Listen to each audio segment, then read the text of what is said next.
What is up, big dogs? I am back. It is your boy Q Dog 1994, and we got another reaction video for you guys today. And this one is one I haven't done, or at least I haven't done a reaction to and posted publicly on my channel. But these are some YouTube. This is a YouTube channel that I recently checked out. It is called SCP Explained Story and Animation. Go give them a subscribe if you like the content that they provide. Subscribe here if you like the content I provide. Leave a like, share, and subscribe. But yeah, I've recently gotten into this trend of watching these videos about SCPs. And if you don't know what SCPs are, it's basically like this internet. I don't want to say trend, but it's like this. It's like an internet scary story, like creepypasta, but it has something to do with this video game. I haven't played the video game myself, but I know it's an actual game that people have played, and it just has these different SCPs, which are basically different objects. Could be an object, could be a thing, a person, but these things are wild, bro. Like, they're wildly different. They're varied in what they do and what they don't do, and some of this is just crazy. Like this SCP-060, Infernal's Occult skeleton. Like, some of these SCPs are just drastically, like, very different. So today we're going to be checking out SCP-060, and hopefully this guys will give you guys like a general overview of what an SCP can be. Not all SCPs are this. A lot of them are vastly different from this. So without that being said, we're already 2 minutes into the video. Let's check it out. Walk through a dark forest. The sight of branches set against the low moonlight, looking like all manner of dark and twisted claws reaching out of the night to grab at you. Every step brings with it the snap of a broken twig that practically echoes around you. Whenever a breeze rustles the leaves on the trees, you feel like something might just be following you, moving through the forest toward. And that's why you always got to keep it on you in the forest, man. In the forest, in the city, especially in the city, boy. Man, I was gonna. I'll tell you guys, if we have enough time afterward, we'll have a little story time with Quan. I'll tell you guys some crazy stuff I've seen in the hood once. It is easy to get lost in a forest at night, after all. That's why the children's song warns us that if you go down to the woods today, you'd better not go alone. The image of a forest in the darkness. I thought it said if you go down to the woods today, there's some surprise. I mean, it's also what he said is also a good thing. Like, yeah, don't go to the woods alone. Safety first, man. Safety first, then teamwork. Has inspired fear for generations. From fireside folktales telling of wolves and monsters lurking among the trees, to modern horror games about a tall, faceless man in a suit stalking you through the woods. And I know this. That's Skeleman? Scooter or something? Ah, dude, I know who that is, man. I can't think of the name. Of course, there's SCP-060, otherwise known as the Infernal Occult skeleton. Now we into the gritty. The name SCP-060 is, in actual fact, a forest, or at least it's a forest to begin with. A picturesque grove of 17 tall white oak trees, spread out across 8 acres of land in rural northeast Minnesota. Okay. It almost looks like something out of a tourist brochure. A beautiful stretch of forest sitting under clear skies. I wouldn't trust it, dog. I would not trust it. If you ever find yourself hiking through a corner of Minnesotan forest that isn't in any of the guidebooks. I don't trust the woods in general anyway, but this whole forest is an SCP or whatnot. Yeah, bro, this is gonna be wild. Then tread carefully. You might just stumble upon the demolished ruins of a house that used to stand among the trees, out in seclusion. And a word of advice to you if you happen across this place: do not, under any circumstances, stop walking for a smoke break. Of course, thanks to the good folks at the SCP Foundation, you're unlikely to ever just wander your way into SCP-060. More likely they'll administer you with amnestics, the Foundation's patented memory-altering drugs, and send you on your merry way. What the heck? Oblivious to the huge, hard-to-miss greenhouses containing SCP-060. Beyond those glass walls, you might have caught glimpses of Foundation personnel watering the trees, carefully tending to each SCP-060 specimen. Maybe you saw them gathering up leaves and pruning each tree individually, composting every part of dead plant matter instead of leaving the... I'm confused. So is this like an SCP, or is this just like a gardening project while they're like company or whatnot? white oaks to grow freely. And perhaps you even noticed that not one member of personnel was carrying a lighter on their person, nor a taser, or so much as a small box of matches. Nothing that can start a fire. I'm sensing a theme right there. Want to give it a spin? Coffee's Nothing enough that can... excitement for me. Or rather, you would remember my seeing God, all there. that if the amnestics hadn't already made you forget. There's that lady. But what's so special about these trees? Why would the SCP Foundation go to the extent of housing a collection of white oaks in greenhouses? That's and the question, meticulously right? oversee their growth? What is it about these particular specimens that make personnel so cautious about fire safety? And why, on Earth, is SCP-060 a collection of trees, referred to by the nickname the Infernal Occult Skeleton? Well, the answer to all... What the hell? Who names trees? Bro, I'm not going into any forest or anything that's got that type of name, bro. The Infernal Occult Skeleton? What the hell? And you can't bring...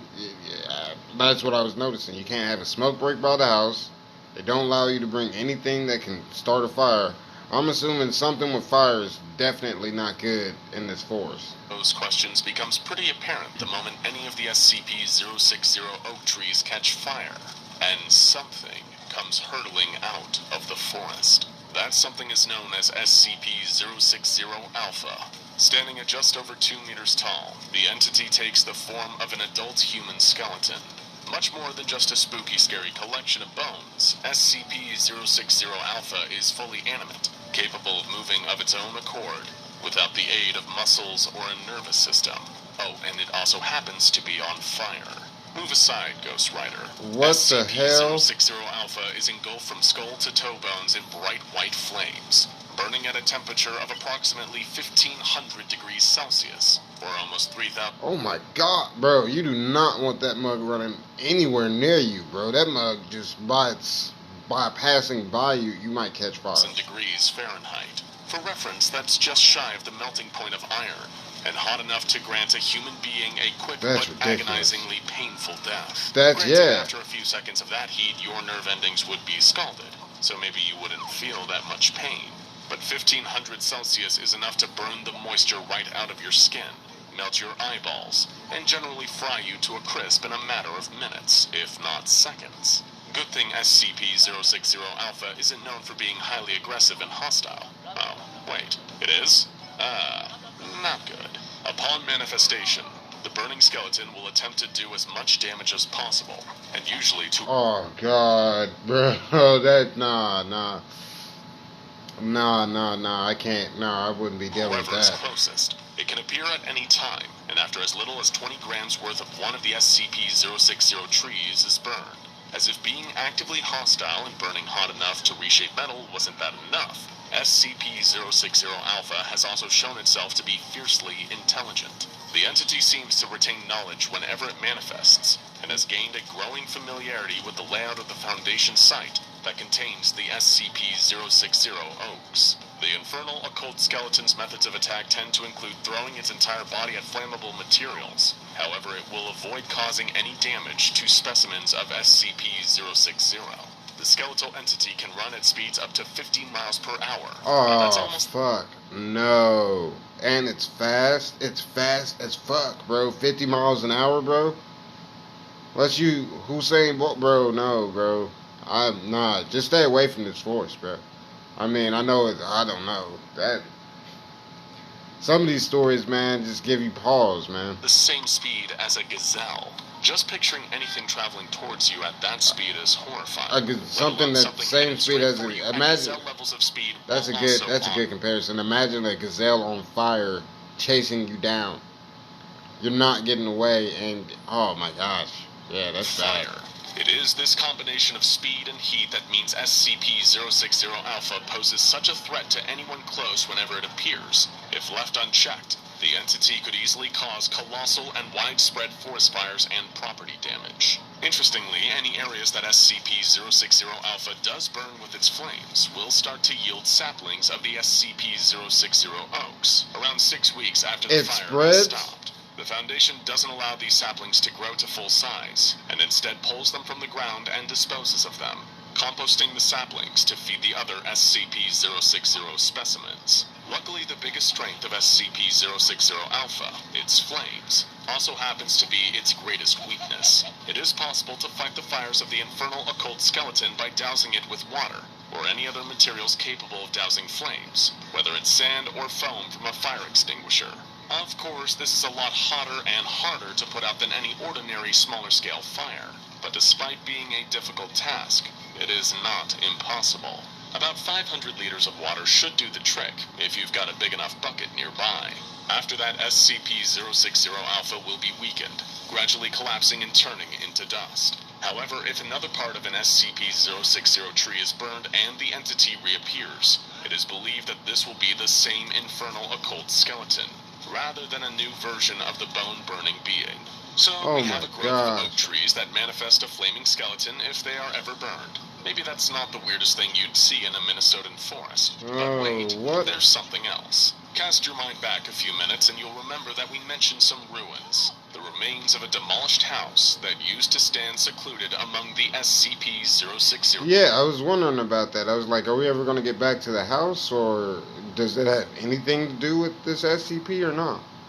White oak trees. Knowing that the Infernal Occult skeleton can appear from the oaks might make it obvious what happened to this house, but there's still a story to be told here. The house's owner was a man by the name of Jonathan Corhill. Now, Jonathan was something of an odd man, considered a bit of an eccentric to some.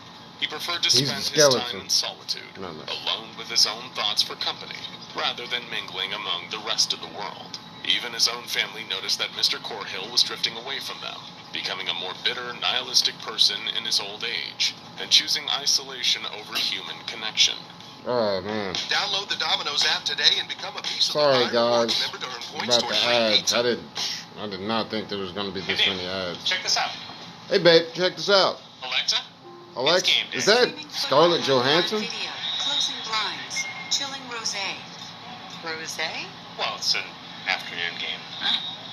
It's like she can read your mind.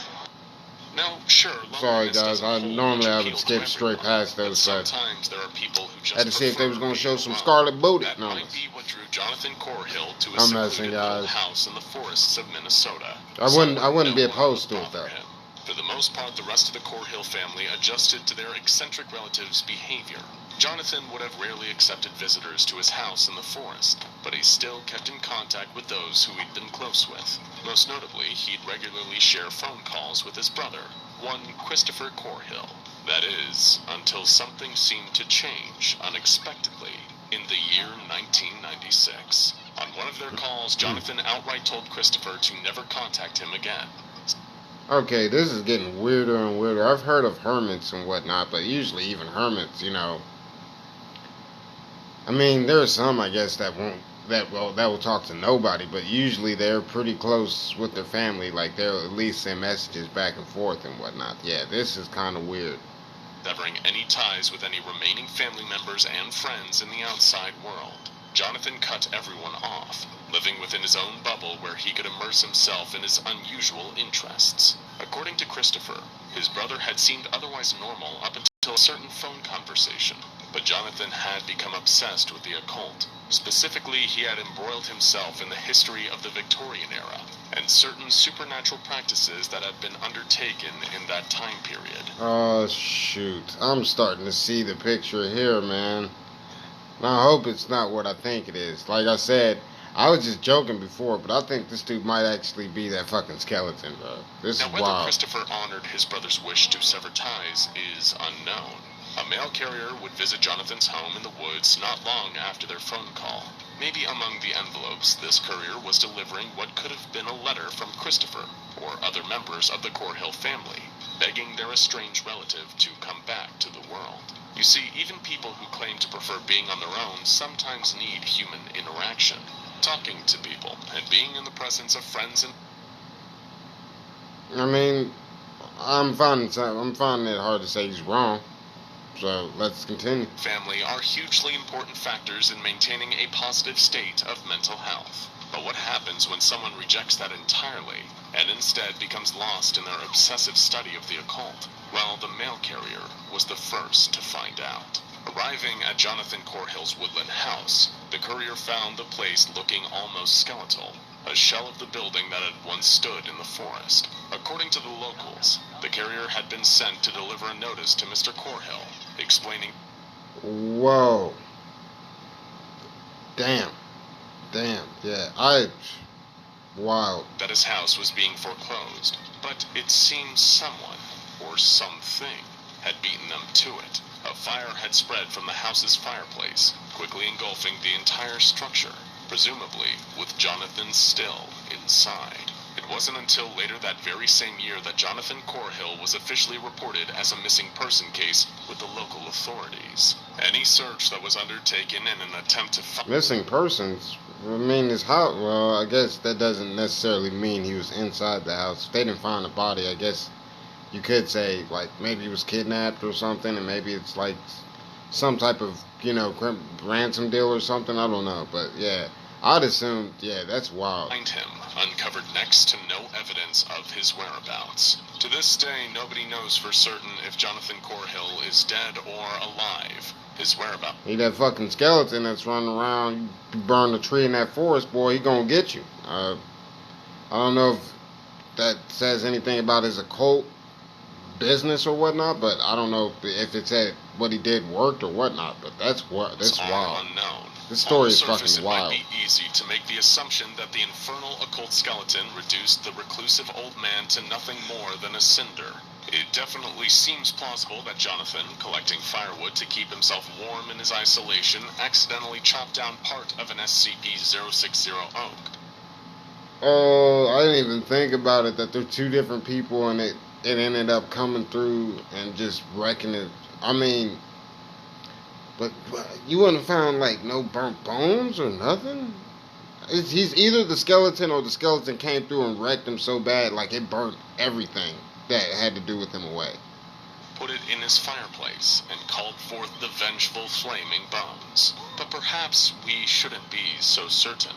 After all, Corhill's house wasn't entirely burned down, despite the entity normally trying to cause as much damage as possible whenever it appears. And on top of that, no human remains were found in the house. Exactly. And the skeleton of SCP-060 Alpha had to have come from somewhere, right? SCP-060 offers a few warnings, and not just about the dangers of traveling through the forest alone. The appearance of the flaming skeleton whenever the SCP-060 White Oaks are burned could serve as a reminder that we need to be vigilant in protecting the forests of this world. Trees are... Is it vigilant or vigilant? I think it's vigilant, and you said vigilant, but I don't know. I think it's vigilant, though. Sustainable resources, but for every one we cut down or that catches fire, it takes years to regrow a replacement. And perhaps the third and final one... shit. Okay. For a second, I was about to say, I thought it was just fire. You can cut them down and they'll pop up? But I guess it is just only fire that makes the skeleton pop up. The thing of the infernal occult skeleton is simply, don't play with matches, especially around trees. Otherwise, you might get burned. Now go check out The Plane That Never Was, SCP-7... Well, guys, I hope you enjoyed that video. This video reaction by me. It's a little bit of a longer one, but I enjoyed it. I learned a lot about SCP-060, Infernal Occult Skeleton, and I was surprised. Yet again, these videos always surprise me because, like I said, you never know what an SCP can be. If it's, and in this case, it was a whole forest of whatnot whatnot. Just a whole forest of weird ass trees that call forth a burning skeleton. So, yeah. Well, that's pretty much it for me, man. My mind's blown right now. So, like, if you guys like the reaction, leave a like, share, and subscribe. leave some comments in the comment section below for your boy. Let me know what you want to see me react to next. And I will catch you guys in the next video. Peace.